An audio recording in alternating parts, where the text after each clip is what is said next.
కాకినాడ జిల్లా పెద్దాపురం మండలం దివిలి గ్రామంలో వాలంటీర్గా విధులు నిర్వహించినటువంటి పి శివగణేష్ ఈ నెల 27వ తేదీన జరగబోవు గ్రాడ్యుయేట్ ఎమ్మెల్సీ ఎన్నికలలో తనకు మొదటి ప్రాధాన్యత ఓటు వేసి నెగ్గించాలని కోరుతూ శనివారం మధ్యాహ్నం 1 గంటకు మీడియాతో మాట్లాడారు.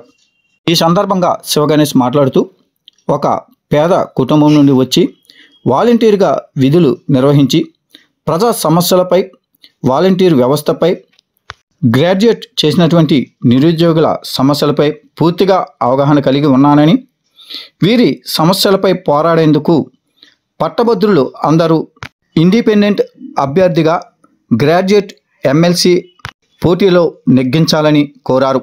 అదేవిధంగా గ్రూప్ 2 అభ్యర్థులు చేస్తున్నటువంటి పోరాటానికి తాను మద్దతుగా నిలబడతానని తెలియజేశారు.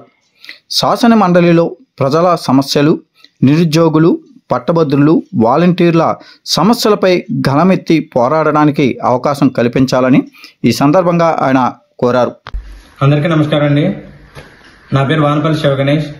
నేను ఒక వాలంటీర్గా విధుల నుంచి ఇటు ప్రజా సమస్యలు, నిరుద్యోగ సమస్యలు తెలిసిన వాడిగా ఈసారి జరగబోయే ఉభయ గోదావరి జిల్లాల ఎమ్మెల్సీ అభ్యర్థిగా పోటీ చేస్తున్నాను. కాబట్టి ఈ పట్టభద్రులందరూ ఒకసారి ఆలోచించి మీ పూర్తి మద్దతు తెలియజేస్తారని, ఇటు ప్రజా సమస్యల కోసం, ఇటు నిరుద్యోగ సమస్యల కోసం, మా వాలంటీర్ల సమస్యల కోసం పోరాడే అవకాశం కల్పిస్తారని, అలాగే ఈరోజు గ్రూప్ 2 అభ్యర్థులు వారి సమస్యలకై పోరాటం చేస్తున్నారు. వారి సమస్యల పరిష్కారానికి నా పూర్తి మద్దతు తెలియజేస్తున్నాను.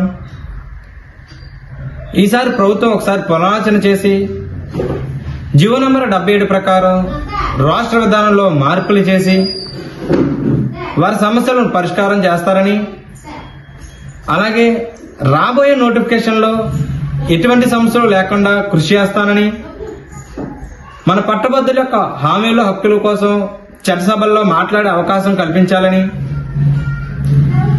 సీరియల్ నంబర్ 31 వానపల్లి శివగణేష్ కి మొదటి ప్రాధాన్యత ఇచ్చి అత్యధిక మెజారిటీతో గెలిపిస్తారని కోరుకుంటున్నాను.